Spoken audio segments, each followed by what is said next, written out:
Hey yo, how's it going? It's good to see you and welcome back to my channel. Today I want to talk about my third trimester pregnancy symptoms, so let's just dive right into it.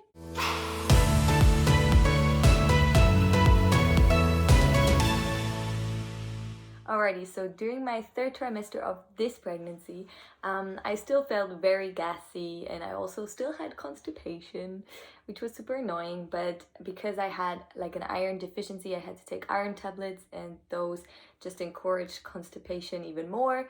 So that was kind of a downer, but I survived. I also had pretty bad sleep. And I think every pregnant woman has experienced that at some point during their pregnancy. Excuse me, I'm trying to film a video here. Anyways, my neighbors are, I don't know, drilling something, I guess. I was just tossing and turning a lot because, the bump gets in the way and I am a belly sleeper, but I couldn't sleep on my belly anymore, obviously, because there was a baby in my belly. So I had to sleep on the sides, which is not my favorite sleeping position, but you get used to it after a while.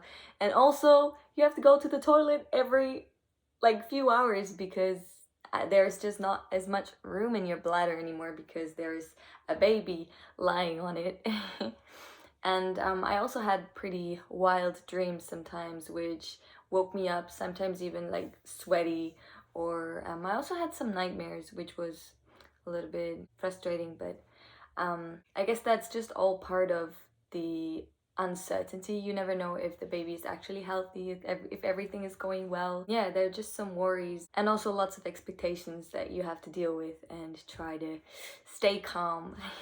And I also experienced quite sudden mood swings. Sometimes, just out of the blue, I would feel like crying, and there didn't always have to be like a specific reason. I just felt like crying, and then my tears just kept flowing, and sometimes that just felt good, even though I felt super sad and just super frustrated. But I think that's just part of the whole hormonal changes that go on in your body. And so yeah.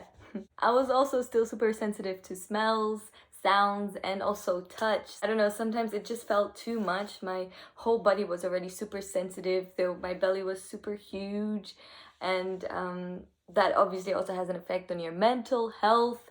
And so I don't know, some moments I could just not be touched. And what I also do remember is that sometimes I thought that people talk too loud, or when you eat and you hear the clinking of the dishes, like the cutlery on the plates.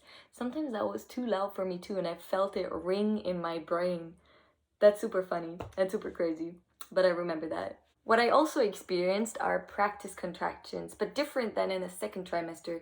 In the third trimester, my whole belly got hard, sometimes for like a whole minute, sometimes longer, sometimes less long, and it didn't really hurt yet, but I could just feel that my uterus was practicing contracting, basically, because that's what's gonna happen during labor. And towards the end, those practice contractions just got more and more, and also more frequently, and at some point they actually started hurting like hell, but that's for another video.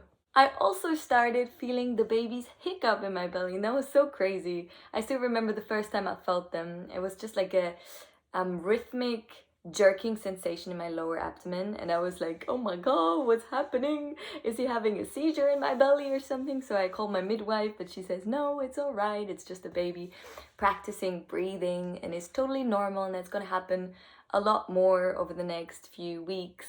And yeah, so actually my belly had lots of hiccups, sometimes multiple times a day, but he's breathing super well now, so I guess those practices were worth it. And the last symptom I had during my third trimester was just exhaustion. I just felt super tired and heavy and also frustrated most of the time. It was really hard to stay patient and just give the baby its time to come when he's ready, and not like force anything and just try to remain calm. Sometimes I remember I was just like, please just come out. I'm so ready for you to come out. I'm so ready to not be pregnant anymore. And I'm also so ready to finally meet you and finally have my body back to myself. Yeah, I remember that. That was really frustrating. But in the end, there's really nothing you can do. You just have to trust in your body to know when the time is right, and also the baby, because the baby is kind of leading the show in this case. So you just gotta roll with it. There's not really anything you can do except, but that's for another video. Okay, I hope you like this video, and I hope I'll see you soon. Bye! Mwah.